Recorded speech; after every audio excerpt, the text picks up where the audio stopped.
Capítol 9. En Pinotxo es ven les beceroles per anar a veure un teatre de titelles. Quan va parar de nevar, en Pinotxo, amb les beceroles noves sota el braç, va enfilar el camí de l'escola. I pel camí el seu cervellet rumiava 1000 pensaments i feia 1000 castells en l'aire, que si l'un era bonic, l'altre encara més. I xerrant tot sol es deia: «Avui, a col·legi, vull aprendre a llegir de seguida. Després, demà, aprendré a escriure i demà passat aprendré a fer comptes. Després, amb la meva traça, guanyaré molts cèntims i amb els primers que m'embutxaqui faré una jaqueta de drap per al papa». Què dic? De drap? Li faré tota d'or i argent i amb botons de brillants. Aquest pobre home se la mereix de debò, perquè per comprar-me els llibres i donar-me instrucció s'ha quedat en mànigues de camisa, amb aquest fred. Els pares són els únics capaços de fer aquests sacrificis. Mentre deia això tot emocionat, li va semblar que sentia de lluny una música de flaviols i repics de timbal. Ti-tiri-tiri, bum, bum, bum. Es va aturar i va parar l'orella.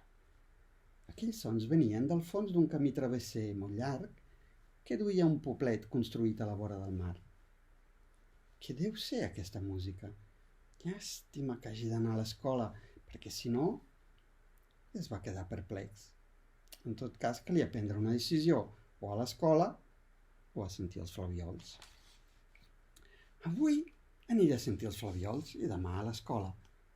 Per anar a l'escola sempre hi ha temps, va dir finalment aquell trapella, arronsant les espatlles.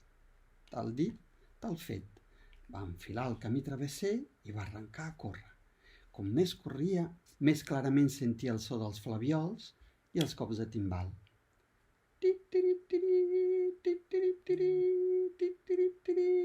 Bum, bum, bum, bum. I vet aquí, que es va trobar al mig d'una plaça tota plena de gent que s'aplegava al voltant d'una gran barraca de fusta i roba pintada de 1000 colors. «Què és aquesta barraca?», va preguntar en Pinotxo a un noiet del poble. «Llegeix el que diu el cartell i ho sabràs». «El llegiré amb molt de gust, però justament avui no en sé de llegir». «Que burro!» «Doncs te'l llegiré jo. Has de saber que en aquest cartell, amb lletres vermelles com el foc, diu «Gran Teatre de Titelles». I fa molt que ha començat la funció. Ara comença. I quan val entrar? 4 rals. En Pinotxo, arrossegat per la febre de la curiositat, va perdre el sentit de la mesura i sense cap mena de vergonya va dir al noiet amb el qual parlava: «Em donaries 4 rals fins a demà?» «Te'ls donaria de bon grat», va respondre l'altre, burlant-se'n, «però justament avui no te'ls puc donar». «Per 4 rals et venc la jaqueta», li va dir aleshores el titella. «Que vols que em faci d'una jaqueta de paper? Si plou i es mulla, ja no hi ha manera de treure-se-la del damunt». «Em vols comprar les sabates? Són bones per encendre el foc».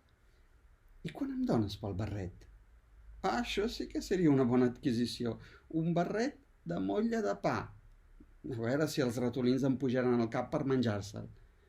En Pinotxo era un sac de nervis. Estava a punt de fer una última oferta, però no s'hi atrevia. Dubtava, vacil·lava, patia. Al final va dir: «Em vols donar 4 rals per aquestes beceroles noves?» «Soc un nen i no compro res als nens», li va respondre el seu petit interlocutor, que tenia més seny que no pas ell.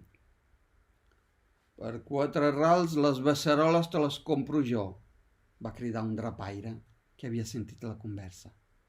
I allà mateix es va vendre el llibre. I pensar que el pobre Gepetto s'havia quedat a casa tremolant de fred amb mànigues de camisa per comprar aquelles beceroles al seu fill.